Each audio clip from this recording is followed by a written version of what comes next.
I think before you from Malaysia. I look like Malaysia. Yes. আন্দামানের বুকে Phuket যেন এক নীল জলরাশির পদ্ম ফুল। অগণিত পর্যটক এখানে আসেন কেবল রূপের মোহে পড়তে, কিন্তু আমি খুঁজছিলাম এই রূপের আড়ালের সেই পুরনো আত্মাটাকে। সুন্দরী রমণীরা এখানে বিক্রি করছে ডাব। ও সরি।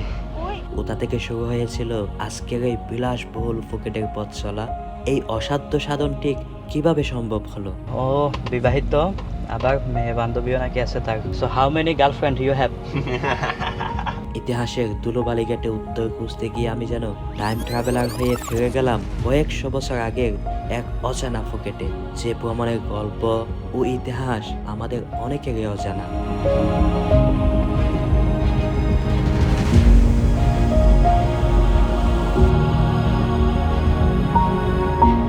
সত্যি বলতে আমি ভাবিনি যে থাইল্যান্ডের ফুকেটের মতো একটা জায়গায় এসে ইতিহাসের মধ্যে দিয়ে এত ডিপলি টাইম ট্রাভেল আমি নিজে করতে পারবো আর আনসিন আফ্রিকার দর্শক দেখে করাতে পারবো। এখন বাজে দুপুর 12টা, আমি বের হচ্ছি এই ফুকেটকে নতুনভাবে জানতে, যদিও বা পুরনো গল্প, পুরনো পরিচয় নতুন রূপে জানবো।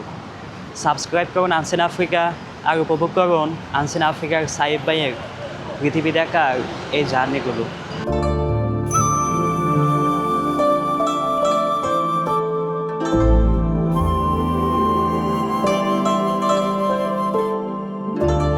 আমাদের টাইম ট্রাভেলটা বেসিক্যালি স্টার্ট হচ্ছে এইখান থেকে। বাঙ্গির সাথে আমাদের সফর শুরু হচ্ছে আজকে।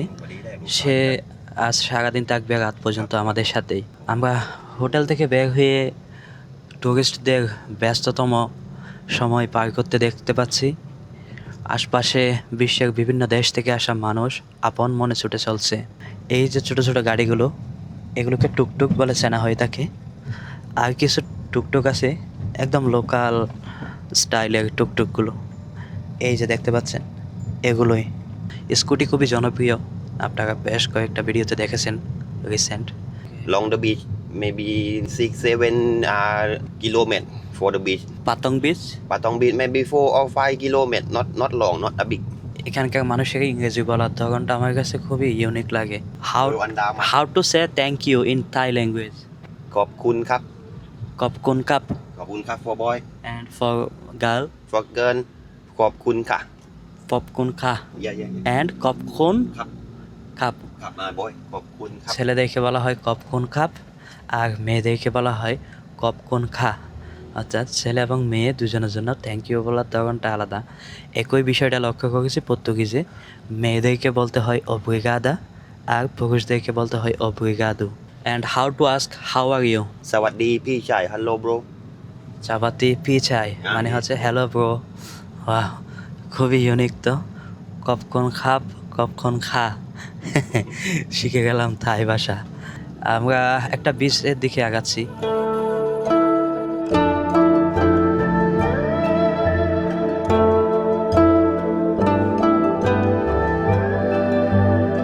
থাইল্যান্ডের দক্ষিণ পশ্চিমে আন্দামান সাগরের কূলে অবস্থিত এই দ্বীপটির নাম ফুকেট হলেও ইতিহাসে এটি মণিক্রম বা জংসিলং নামে পরিচিত ছিল। আমরা আজ যে পর্যটনের চাকচিক্য দেখি তার নিচে চাপা পড়ে আছে কয়েকশো বছর পুরনো এক খনিজ ইতিহাস। খ্রিস্টীয় প্রথম শতাব্দীতে যখন টলেমি বিশ্ব মানচিত্র আঁকেন, তখনও এই দ্বীপের অস্তিত্ব ছিল নাবিকদের ম্যাপে শুধু। এটি ছিল ভারত ও চীনের সামুদ্রিক সিল্ক রোডের একটি গুরুত্বপূর্ণ বিরতিস্থল। বেশিরভাগ ক্ষেত্রে দেখা যায় কি এই সমস্ত টুরিস্ট প্লেসগুলো প্রিভিয়াস হিস্টোরি গেটে এই যে ফিশিংটাই সবচেয়ে বেশি লক্ষণীয়। আজকে যে টুরিস্ট এরিয়া এখানে দেখতে পাচ্ছেন, এই টুরিস্টদের আগমনের ইতিহাসে ফিশিং নয় অন্য কিছু। ভ্রমণ পিপাসুরা খুবই কম খরচে আপনারাও ঘুরে আসতে পারেন থাইল্যান্ডের পাতায়া, ফুকেট ও ব্যাংককের মতো ড্রিম ডেস্টিনেশনগুলোতে। সাইফ আফ্রিকা এই প্রোমো কোডে সকল প্যাকেজে 5% পর্যন্ত ডিসকাউন্ট পেতে এখনই যোগাযোগ করুন ইউনিপাল ট্যুরিজমের ফেসবুক পেজে। কন্ট্যাক্ট এবং লিংক ডেসক্রিপশনে দেওয়া হইল।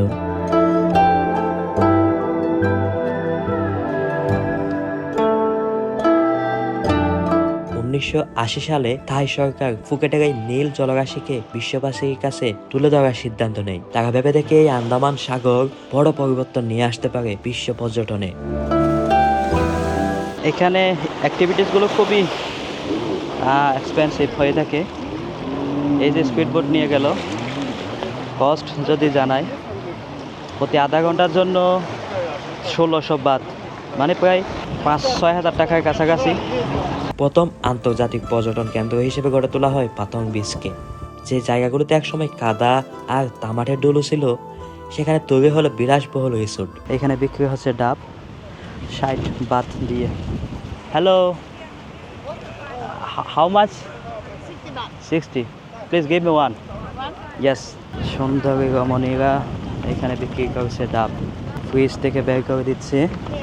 ফ্রিজগুলো যদিও বা বরফে ভরা, এটার তো প্রয়োজন নেই, আমাকে শুধু পানিটাই তো দেওয়া দরকার। তারপরও সে উপরের অংশটা লাল হয়ে গিয়েছে বলে ওটা কেটে দিচ্ছে। Thank you. পানি অনেক সুস্বাদু, অনেক মিষ্টি। একটা বিষয় কি, যেখানে যত বেশি ভিড়, যত জনসমুদ্র হয়ে থাকে, সেখানে ব্যবসাগুলো তত জমে ওঠে। কত কত অ্যাক্টিভিটিস টুরিস্ট কেন্দ্রিক এই ফুকেটে রয়েছে, তার একমাত্র কারণ হচ্ছে জনসমুদ্র। আর জনসমুদ্রটা এখানে বেসিক্যালি হয়ে থাকে ফ্রিডম, স্পেস, সিকিউরিটি, এই বিষয়গুলো এখানে পাই বলে। এখানে টুরিস্টরা খুবই এক্সপেন্সিভ অ্যাক্টিভিটিস করতে অভ্যস্ত, যার কারণে এখানকার অ্যাক্টিভিটিসগুলো অনেক অনেক এক্সপেন্সিভ। স্পিড বোটের রাইড দেখতে পেলেন প্রায় 5-7 হাজার টাকা আধা ঘন্টার জন্য। একটা ডাব 240 টাকা। যদিও বা আমি এটাকে অত বেশি এক্সপেন্সিভ বলবো না, আমাদের দেশেও তো আছে খুবই ছোটোখাটো একটা ডাবের দামও 150-200 টাকা হয়ে থাকে। আর আকাশ এবং পানি দুটো মিলিয়েই মানে এক ভিন্ন রকম আবহ এখানকার বীজগুলোতে তৈরি করে থাকে। এখানে হকার্স খুবই কম দেখা যায়, সবচেয়ে বেশি দেখা যায় স্টলগুলো। আমি এ পর্যন্ত হকার্স দেখেছি খুবই কম, হাতে গোনা কয়েকটা বলা যায়। ডাব খাওয়া শেষ, ভিতরের মালাইটা মনে হচ্ছে খুবই সুস্বাদু হবে। তাকে বলে দেখি ভিতরের মালাইটা কেটে দেওয়া যায় কিনা। Can you please open this?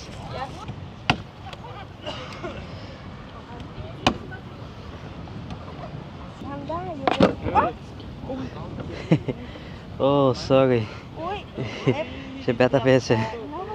বলছিল তার বন্ধু যে আমি কেটে দিই, রাজি হয়নি, সে নিজেই কাটতে চেয়েছিল, ব্যথা পেয়েছে। কাপকন খা। Thank you so much.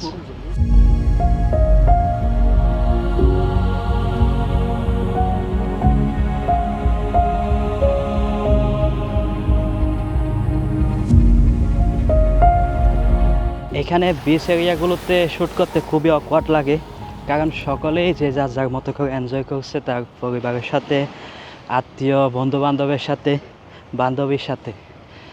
R so কেউই মোবাইল হাতে ব্যস্ত থাকে না, কেউ ক্যামেরা হাতে ছবি তোলা নিয়ে ব্যস্ত। সবাই যে যার যার মতো এই জলরাশি উপভোগ করে এই স্বাধীন ভূখণ্ডের মানচিত্রের বুকে এক টুকরো এই ফুকেট। আছি এখন কারান বিচে, হয়তোবা পাশে অন্য কোথাও যাব। এই হচ্ছে এখানকার ব্যাপার স্যাপার, এইভাবে মানুষ ফুকেটকে এনজয় করে থাকে। আমরা সময়ের পিছনে এখনও যাওয়া শুরু করিনি, আমরা এখনও বর্তমানে আছি।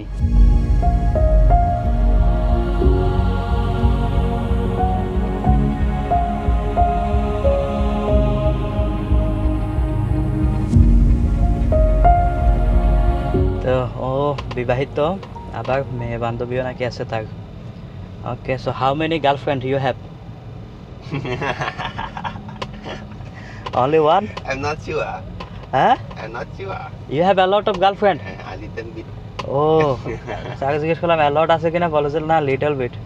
Around 5 girlfriend? Huh? 5 girlfriend? I think. You think? All are Thai? Yes. You don't have foreign girlfriend? Yeah, only Thai.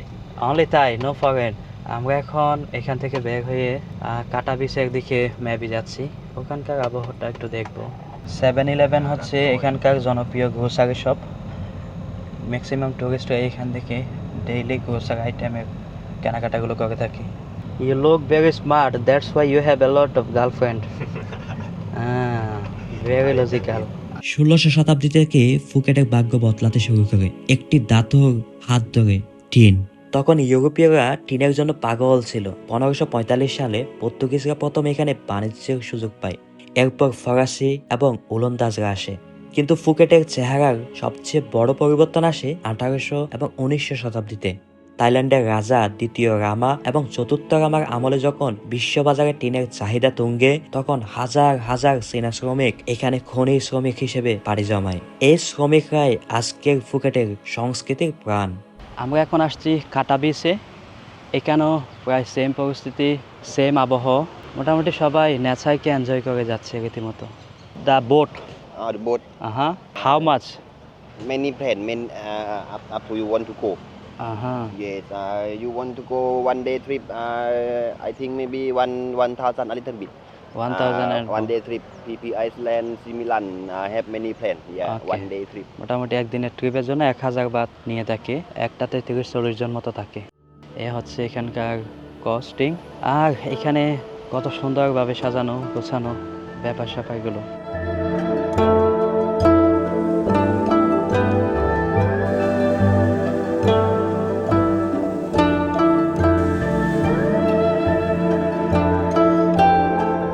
আজকের এই যে ট্যুরিজম দেখতে পাচ্ছেন, নীল জলরাশির মধ্যে যে যৌন সমুদ্র, এই ফুকেট আসলে তখনকার ফুকেট নয়, যেই ফুকেট আমি আপনি চিনি। হ্যাঁ, I follow na. yeah, you follow me on YouTube. TikTok na. Yeah, YouTube, TikTok. How are you? I'm okay. I'm fine. Hello, sorry ka. What's your name? Kate, my name is Kate. ওনার নাম হচ্ছে case. And your name? Nokha. Nokha. Okay, nice name. Are you from here, Phuket? Yes sir. You are from here, Phuket? Yes sir. Oh, that's great. I'm From Saif where you from where? from Bangladesh. Bangladesh. Yeah, Bangladesh. Now man khai. I think before you from Malaysia. You look like Malaysia. Maybe Malaysia. I look like Malaysia. Yes. তো এখানে আন্টিরা বলতেছে আমাকে নাকি দেখতে মালয়েশিয়ানদের মতো লাগতেছে, বাংলাদেশের মতো নাকি লাগতেছে না। লোক কি চেঞ্জ হয়ে গেল? Okay, thank you so much, Okay, ka. Nice to meet you. আমরা এখন যাচ্ছি এই ফুকেটের জন্মস্থানে। আজকের এই সাউথ ইস্ট এশিয়ার দেশ থাইল্যান্ডের এই ফুকেট অঞ্চলের জন্মস্থান। Cigarette Thailand. থাইল্যান্ডের বলে লোকাল সিগারেট। Yes. এটা ডিফারেন্ট স্টাইলের সিগারেট দেখলাম। Okay, let me see how do you mix. এটার মধ্যে এই জিনিসটা দিয়ে Yes. Finish now. ওকে, ডান। Yeah. এভাবে হচ্ছে থাইল্যান্ডের সিগারেট বলে।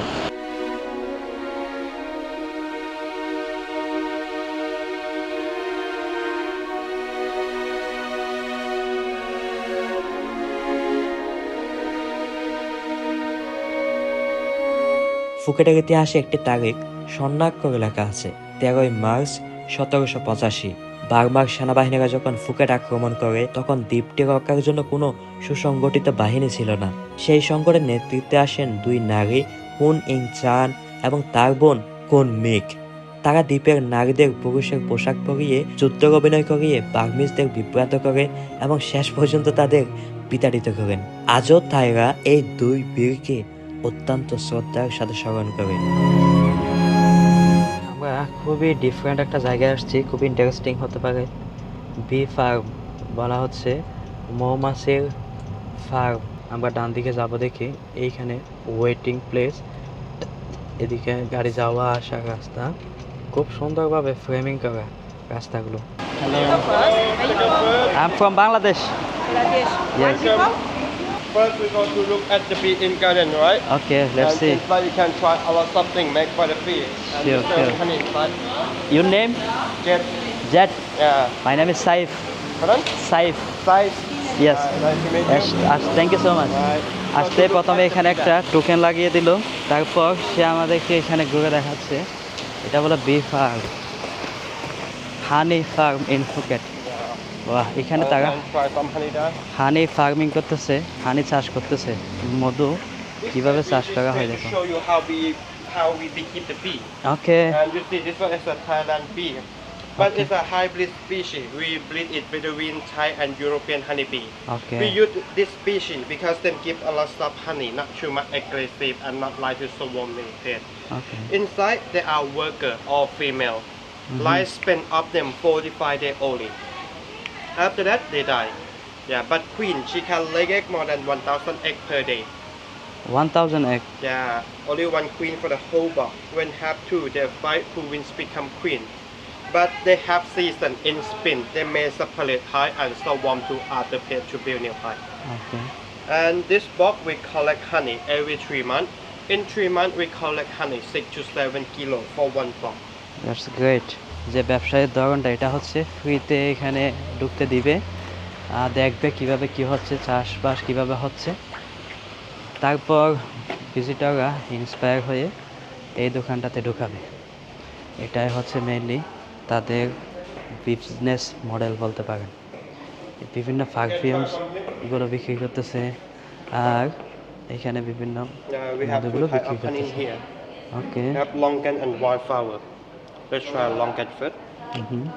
Longan. It's good for heart and blood system, make your blood run flow easy. And second is a wildflower. For many flowers mixed together, we bring the bee box and put in the mountain. Give bee free to fly to collect flower. They can fly allow them high 3 kilometers, and they can smell queen pheromone. They come back them high automatically. How much this? We have 3 sizes. This size is a 790 for half kg. This small one for 70 and big one 1,300 baht for 1 kg. 1 kg. Medicine made by the bee. It's medicine. Yeah. What kinds of medicine is it? Antibiotic, antivirus, antibacteria. Okay. Yeah. You can use like infection, inflammation, throat infection, something inflammation or cold fever, sick, antibiotic. But from natural, not chemical. And how much this one? This one is a 1,200 baht. But 100? you should try and you will know how it's strong and really effective. 1,200 এই ছোট্ট জিনিসটা, এটা নাকি মেডিসিনটা mainly মৌমাছি দ্বারা বানানো। ইয়া, Medicine is quite strong but এত really good. কড়া, এটাকে আবার সাগানোর জন্য সে মধু দিচ্ছে আবার। এ হচ্ছে মধুর দাম, এই দামে তারা মধুগুলো বিক্রি করছে। তারা পুরো শপের মধ্যে বিভিন্ন ডিজাইনের স্টাইলের মধুগুলো তারা সাজিয়ে রেখেছে। So what is the name of this place? Be my dear, my dear. Be my dear, ফুকেটের মধ্যে। তা আপনারা চাইলে কেউ আসতে পারেন, কিনতে পারেন। কোয়ালিটি হয়তো বা ডেফিনেটলি কিছু না কিছু বেশ কম আছেই, বাট মানে অতিরিক্ত দাম। এখানে এরা সবাই দাঁড়ায় আছে। এরকম এক গ্রুপ টুরিস্ট যদি এখানে আসে, কেউ না কেউ ডেফিনেটলি কিনবে। তো এটাই হচ্ছে তাদের বিজনেস মডেল। ছোট্ট একটা শিশের মধ্যে যে মেডিসিনটা দিচ্ছে না, ওটা যদি 2-3 ml কেউ খায় তাইলে মনে হয় না যে বাঁচা সম্ভব। মানে 2-1 ড্রপ যে দিছে, এতে যতটুকু গিয়েছে ততটুকু খবর হচ্ছে। মানে লিটারেলি পুরো পেটের মধ্যে চোঁচা শুরু করে দিছে।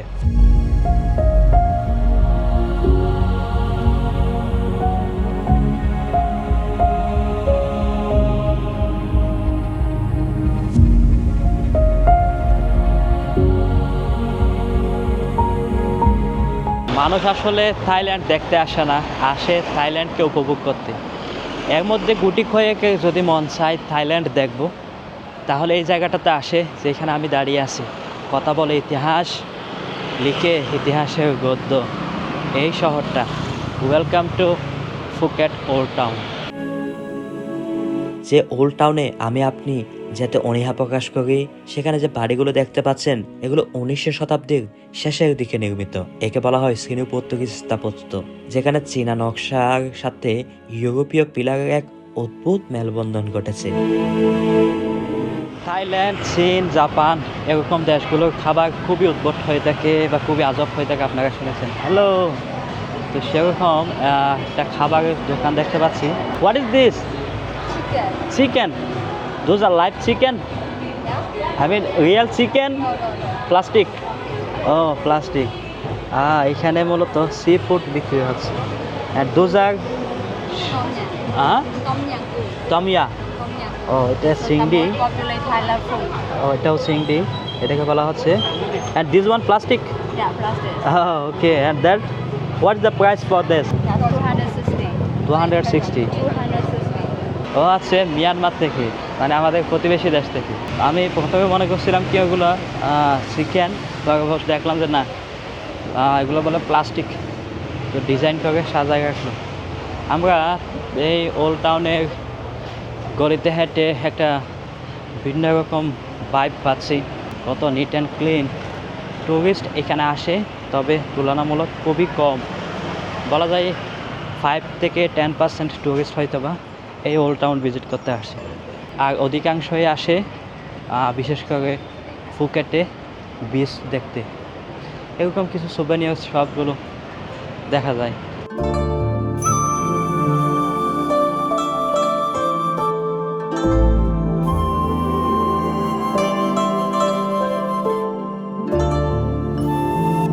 ভ্রমণ পিপাসুরা খুবই কম খরচে আপনারাও ঘুরে আসতে পারেন থাইল্যান্ডের পাতায়া, ফুকেট ও ব্যাংককের মতো ড্রিম ডেস্টিনেশনগুলোতে।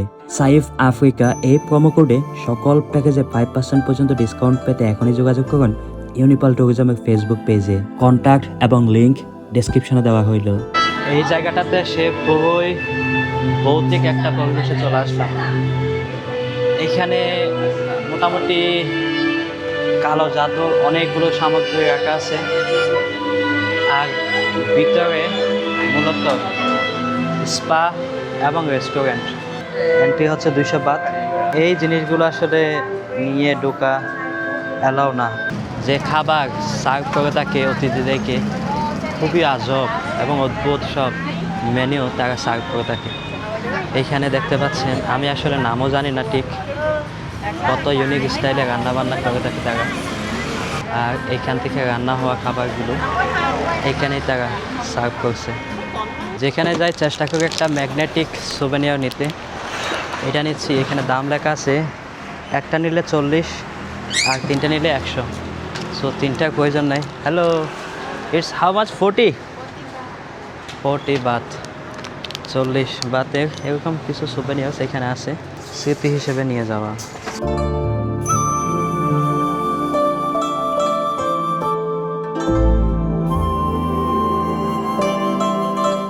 18শো শতাব্দীর দিকে এই আজকের ফুকেট, এইখানে ছিল টিন উত্তোলনের খনি। টিন মাইনিং ছিল এই এলাকার সবচেয়ে বড় সম্পদ এবং অর্থনীতির উৎস। 1820-30 সালের দিকে টিন মাইনিংয়ে যোগ দিতে আসে পাশে চীনা থেকে চাইনিজ বণিকরা এখানে এসে তারা এখানে ট্রেডিং শুরু করে, বাণিজ্য শুরু করে। 1850 এই সময়টাতে তাদের সাথে আবার যোগ দেয় অনেক ইউরোপিয়ান এবং ব্রিটিশ ট্রেডার্স বা বণিকরা। তো তখন পুরো বিশ্বের মধ্যে এই ফুকেটে, থাইল্যান্ডের এই ফুকেটের মধ্যে সবচেয়ে বেশি টিন পাওয়া যেত। আর সেই টিন কেন্দ্রিক বাণিজ্য এখানে গড়ে ওঠে। একটা পর্যায়ে গিয়ে মোটামুটি 1900 বা 1950 মোটামুটি এই সময়টাতে এখানের যে টিনের মজুদ এটা ফুরিয়ে আসে। আর এই টিনের মজুদ যখন ফুরিয়ে আসে, এখানকার যে অর্থনীতি, এই অর্থনীতির চাকাও স্লো হয়ে আসে। আর ঠিক এই জায়গাতে পাশেই ছিল বিচ লাইফ আছে এখানে, সামুদ্রিক যে পর্যটন সম্ভাবনা সেটাকে গড়ে তোলে। এটাকে পুঁজি করে তাদের অর্থনৈতিক চাকাটাকে ভিন্ন রাস্তায় চালিত করে। এই পর্যটন খাতে মনোযোগ দেওয়া ফুকেট আজকে পুরো পৃথিবীর মধ্যে one of the top tourist ডেস্টিনেশনের রূপ নিয়েছে। এখানে একটা বিষয় খুবই লক্ষণীয়, স্থানীয় মুদ্রা বাত এটাই সবচেয়ে বেশি প্রচলিত। ডলার, এখানে ডলার দিয়ে লেনদেন করতে আমি কোথাও দেখিনি। মোটামুটি যতটুকু দেখেছি সকলেই স্থানীয় থাই মুদ্রা, থাই বাত দিয়েই তারা লেনদেন করে থাকে। এর মানে হলো তারা স্থানীয় যে মুদ্রা এটাকে প্রমোট করে। প্রতি 1 কিলোমিটারের মধ্যে বেশ কয়েকটা মানি এক্সচেঞ্জ বা এক্সচেঞ্জ বুথ এখানে দেখা যায়, যেখানে পর্যটকদেরকে আকৃষ্ট করা হয় তাদের টাকা বিদেশি মুদ্রা, ডলার, রুপি, ইউরো, পাউন্ড এগুলোকে কনভার্ট করে তাদের স্থানীয় মুদ্রা নিতে।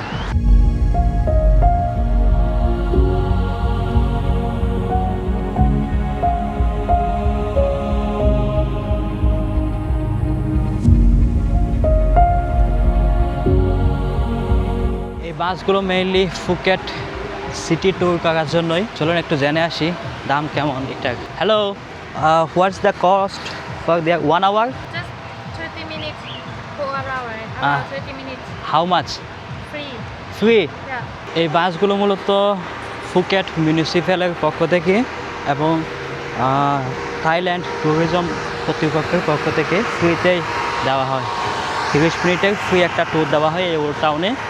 সো এটা একটা টাইমিং আছে, সেই টাইমিং অনুযায়ী আধা ঘন্টার একটা ট্যুর। এই ওল্ড টাউনে অবশ্য ট্যুরিস্টের ভিড় তুলনামূলকভাবে কম থাকে। ফুকেটের দিকে মূলত মানুষ সারাদিন বিচ লাইফ এবং সারা রাত নাইট লাইফ কাটিয়ে থাকে। এই ওল্ড টাউনে মানুষ এসে থাকে তুলনামূলকভাবে খুবই কম। সো আমরা হেঁটেছি, দেখেছি এই থাইল্যান্ডকে, তার পূর্ব পরিচয় জেনেছি, আজকের এই অবস্থান খুবই কাছ থেকে উপভোগ করেছি। জানি না আনসিন আফ্রিকাবাসী কতটা উপভোগ করেছে। যদি উপভোগ্য মনে হয়ে থাকে তো চ্যানেলটা সাবস্ক্রাইব করে আমাকে ইন্সপায়ার করতে পারে। সত্যি বলতে সেই যে মধু খেয়েছিলাম, মোটামুটি পেটের ভিতর কেমন জানি করতেছে, একদম মধু ছিল তাই না কি জানি না, খুবই অস্থিরতা কাজ করছে, মন চাচ্ছে না ভিডিও কমপ্লিট করতে, আর রীতিমতো হাঁপিয়ে যাচ্ছে। এখন হোটেলের দিকে যাব না কোন দিকে যাব ঠিক জানি না, তবে এখন আপাতত হোটেল বা ওই সাইডটাতে যাব, তারপর খেয়ে নিব। দুপুর সে পেরিয়ে এখন বিকেল বাজে, কত 4টা মনে হয় বা 5টার বেশি, এখনও খাইনি, ক্ষুধার্ত।